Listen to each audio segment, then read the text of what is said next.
Okay, Dave. So let's move on to the next thing. So we did get ignore, and what we're going to do. So we're going to create a new folder here. You didn't have to. Oh, actually, hold on. That this is lesson 2. We're going to create a new folder. We're going to call it lesson 3. Actually, before you do that, let's go into your quiz, and you need to add some new things. So in our last lesson, we covered what did we cover? Some concepts you need to add are need to add SSH keys, SSH key. We'll say public SSH key, private SSH key, and we did get. And you should do GitHub. So those are the concepts that you should, in the last section, you should add to your quiz file. So let's move on to lesson 3 here. So lesson 3, let's go ahead and create a new folder in your Tech Foundations folder. You can call this lesson 3. This is just playground and some things I was playing with. Okay, in lesson 3, we are going to cover setting up Typescript. We are not going to install it globally because it's a terrible idea for many reasons I tried to explain. And if these tutorials tell you to do it, you should just stop watching that tutorial. It's a terrible idea. You don't want to trust that person. So let's start by setting that up. So first, inside lesson 3, we're going to create a new folder. Well, first, we're going to do this on command line here. So we're going to go present working directory. I'm in lesson 2. I'm going to do cd dot dot u, and then we're going to do cd lesson 3. And I'm going to do npm init-y. And that's just going to give us a package.json folder, empty right now. Then what we're going to do is we're going to do npm install Typescript. So, excellent. So you see our node modules filled up here. Now, in your Tech Foundations, make sure node modules is there. I want you to also add dist, dist-ts, and dist-temp. Those are some very common ones. Okay, and you can see that we did that and it added Typescript to our package.json. So now what we're going to do inside of lesson 3 here, we're going to create a new folder and we're going to call this one source. And inside the source, let's just create one called server.ts right now. And we're just do console.log, hello my friends, and save it. And actually, yeah, so now what we're going to do is we're going to add a tsconfig.json. So we're going to do tsconfig.json. And a second here. Okay, in your tsconfig.json, we are going to write, this is an older config, but this should be just fine. So you're going to type this out. Let me explain what this is a little bit here. So these are the compiler options that Typescript is going to do. Lib is basically just, and you can see this here, right? Like you can actually hover the bundle libraries that it expects to have in the runtime. Don't worry too much about that right now. The target is, you can kind of go through them here. But the most important things is we're going to do dist. That's our output directory, so it's going to compile it. And then we're going to include, like, what folders do you want to do. So with that set up, now we're going to go back to our package.json. We're going to do tsc. We're going to add our own custom script. We'll call it custom watch. And we'll call tsc-watch. And it is, let me just double check here. What is that? It is preserve watch output. That's not required. So basically, this is the Typescript compiler. And anytime you execute it within a directory, it's going to first look in the node modules directory. And it's going to see that Typescript is installed here. So it will use the version that is tied to this project here. And then W means it's going to watch. So basically, it's going to watch your source directory, so in this case, source. Um, and every time it changes, it's going to rerun the compiler. And preserve watch, this is just a thing where it doesn't clear away the errors. I like to see the errors a little longer. Um, Actually, maybe we don't need it for here. Okay, so now we're going to npm run. Npm run it'll basically just, it's the convention, like just means it's just they decide to do it this way, who knows why. Um, and it will run any of these scripts. So we're going to do npm run ts watch. And so that is now running now. So you notice that it ran and it converted our server.js into server.js. And this d.ts, that's the declarations. There's nothing to declare on this one. You can ignore that. So let's do an example. Let's write some invalid code. So we're going to do function say hello.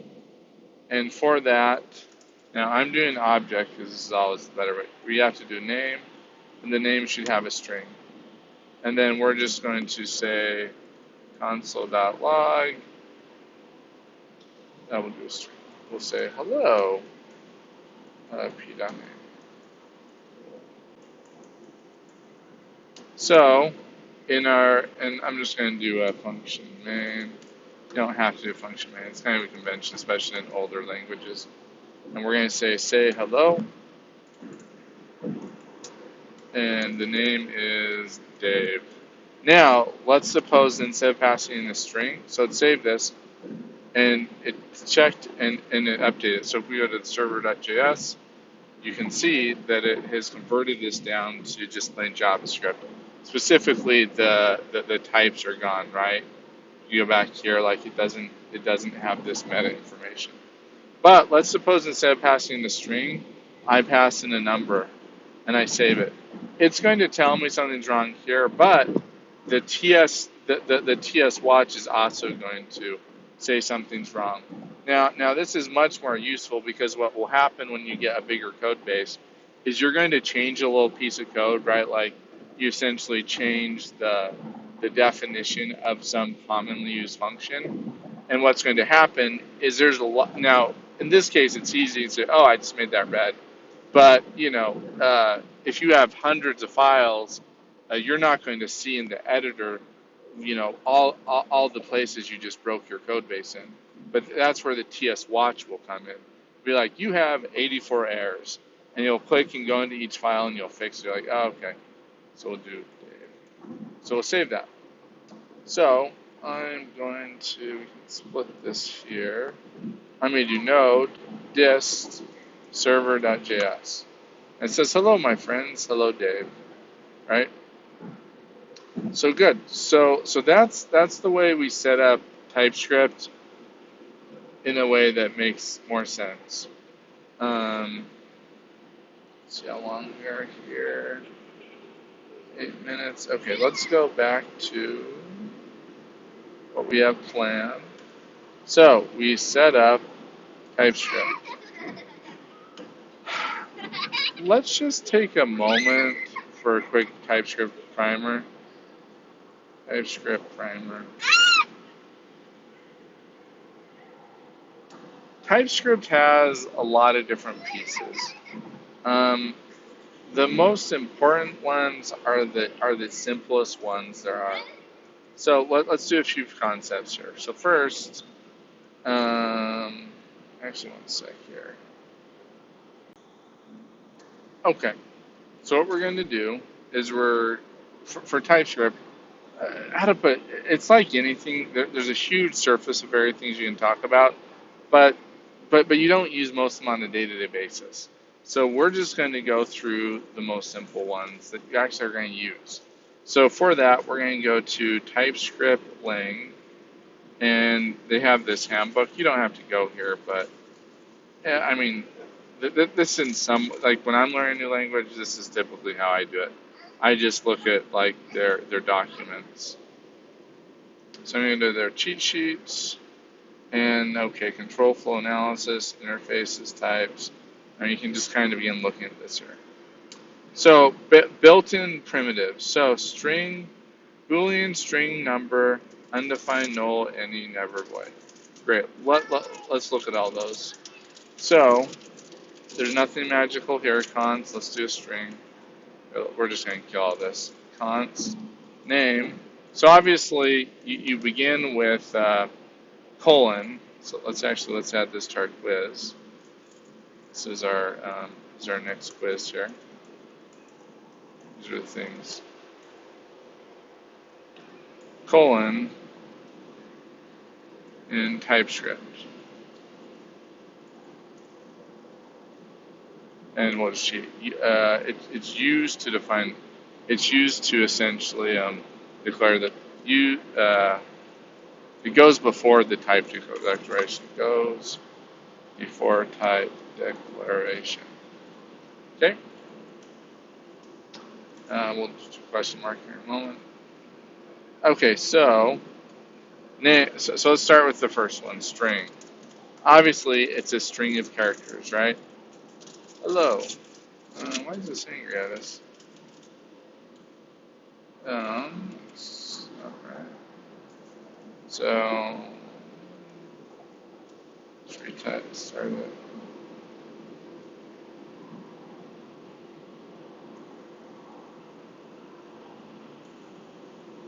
Using a private name. Oh, you know what it is. I wonder if name is a reserved word now. Whatever. We'll do first name. So a string, obviously, if you put a number in here, it's going to be angry. We'll say Dave. We'll say const. Age. Pretty straightforward so far. We'll say, I think you're 40. I don't know. We'll say you're 20. We're both 20, Dave. We're both young again. Let's do Boolean. Is good looking. Did you say cow? Boolean. And we'll say true. Because we are. No, it's just one temple. The other thing is what were the silo. other primitives here? Grain silo. Hold grain. So, undefined, null, and any. You see the cows? Okay. So let's look at these here. So const. Let's do any. We'll say cat. We'll say it's any. Any is basically the way of escaping TypeScript and saying, yeah, whatever you want, anything goes. So you could put a number, we could put a string, we could put anything.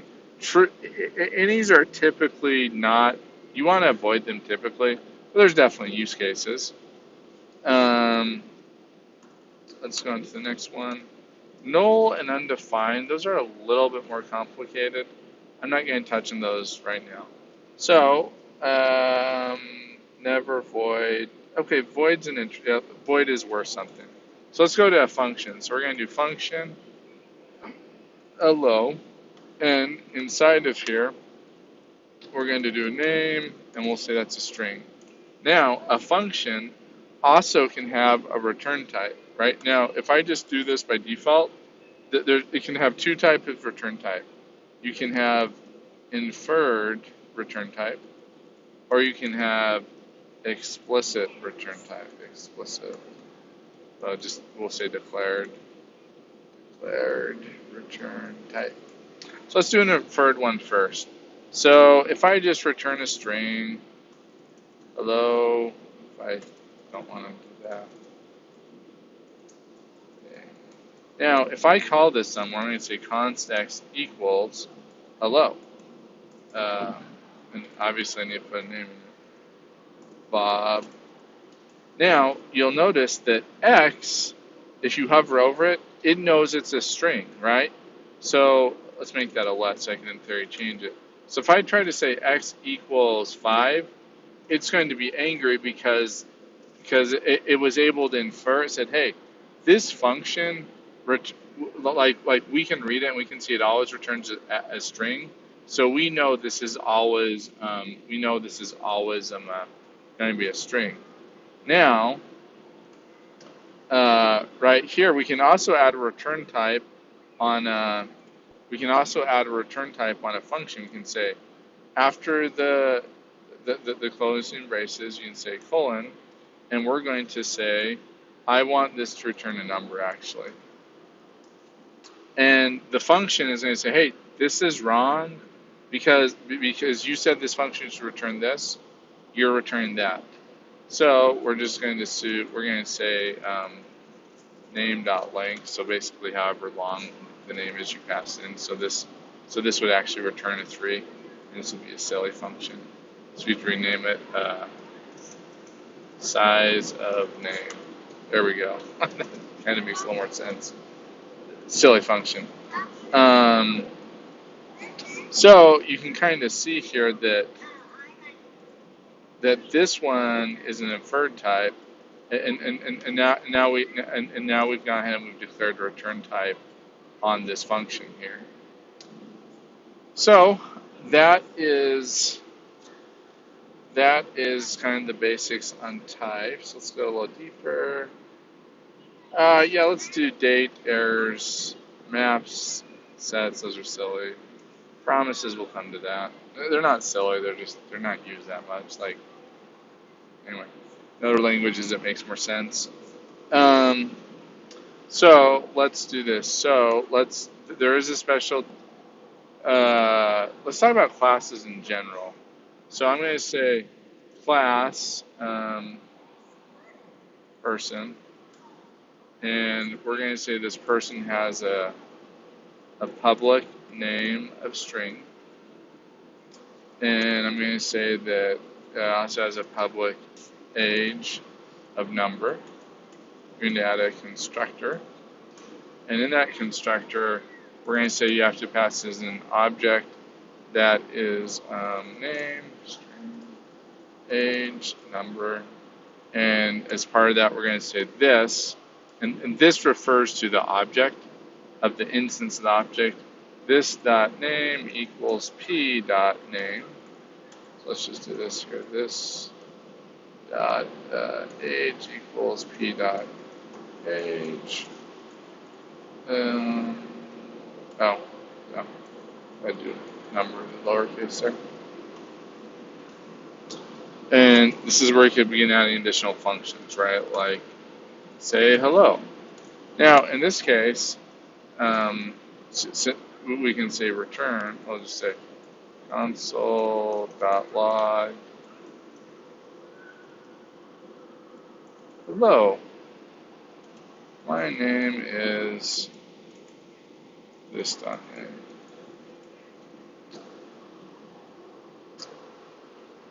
Anyway, so you can begin kind of seeing how you begin using types within a class as well.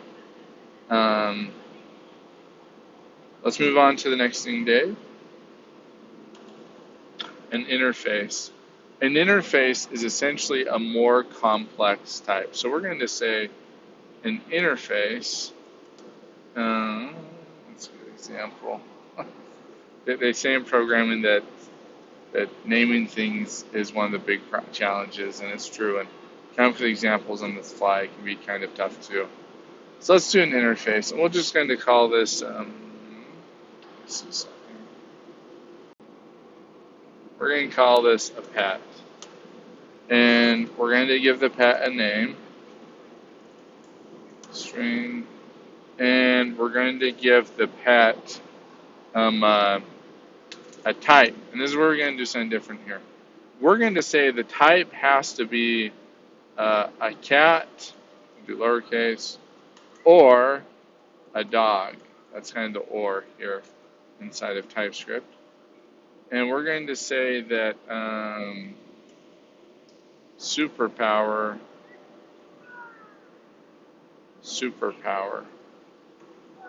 Now, for superpowers, we're going to do something a little different here. Now I chose for this type to be this string or this string, but you can begin doing other cool things in it as well. And there's called an enum. So we're going to say enum superpower, and what we're going to say is fly Our other superpower is laser eyes. Uh, and then Thor, light, and we'll just say thunder. Okay. So you can see that we declared an enum type. So, for example, so if I said x equals superpower, and actually let me change that. I like to use capital ones for classes only. And then I could, and then at this point I'd say superpower dot fly. Oh, it doesn't like this as I already did x up above. Anyway, sorry, so I'm kind of doing this a little out of face, but you can do enums, which is the enums are they're actually it's another data type, and they're pretty common in other languages. They don't exist in JavaScript, so they added them in TypeScript, and they're powerful.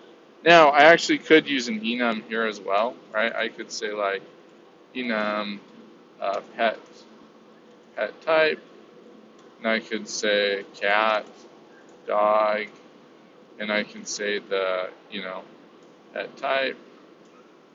But anyway, there's different ways you can do it. But so let's say, okay, superpower is superpower. So now when we go ahead and we declare a pet, we're going to say we're going to say your dog. We'll say animal one. We'll say it's a pet. And now we're going to say, okay, we need name, Fido. The superpower is superpower, so he can fly, and he's a dog. Anyway, so you can see we begin doing these more complex things, and this gets powerful because you want to use these for functions a lot more. So Dave, I think this is probably more than enough introduction to some of these basic types. And here's the thing: don't get overwhelmed if these seem like a lot, right? Like the reality is, like as you begin using them, they just become second nature. But like everything here, like with a little bit of usage, it's going to become very second nature. So anyway, and I think that's the reason why we want to get you into an actual code base and get you coding a little bit more. But this is kind of the high level intro on these ones here.